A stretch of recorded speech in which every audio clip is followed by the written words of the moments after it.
நம்ம இப்போ கொல்லிமலைக்கு தான் வந்திருக்கோம். இந்த ஒரு கொல்லிமலை வர்றது தான் கொஞ்சம் எல்லாரோட கனவாகவும் இருக்கும். குறிப்பாக பைக்கர்ஸ். ரீசன் என்ன அப்படின்னா, கொண்டை ஊசி வளைவு வந்து இங்கே ரொம்ப அதிகம்.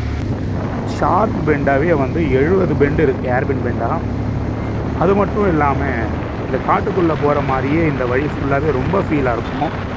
நீங்கள் பார்க்குற இந்த மாதிரி தான் வந்து எல்லா பெண்டுமே இருக்கும். பைக்லேயோ அல்லது பஸ்ஸுலேயோ இல்லை வேன்ல எதில் வந்தாலும் சரி, இந்த ஒரு அனுபவத்தை வந்து நம்மளால் இந்த மலையில் மட்டும்தான் பெற முடியும். இந்த கொல்லிமலைக்கு வர்றதுக்கு ஒரு 2 விதமான பாதை இருக்குது. ஒன்று வந்து ஒரு ஹீல்ஸுக்கு உரியான நார்மலான பாதை தாங்க. இன்னொன்று மற்றொரு பாதை வந்து பார்த்திங்கன்னா, இதுதான் வந்து ரொம்ப இம்பார்ட்டன்ட், எல்லாருக்கும் பிடிச்ச ஒரு பாதை. 70 பெண்டுகள் கொண்ட பாதை. இந்த பாதையை தான் வந்து எல்லோரும் அதிகம் விரும்புவாங்க. இந்த பாதையில் போகும்போது சைடில் இருக்கிற வியூவும் வந்து சூப்பராக இருக்குங்க.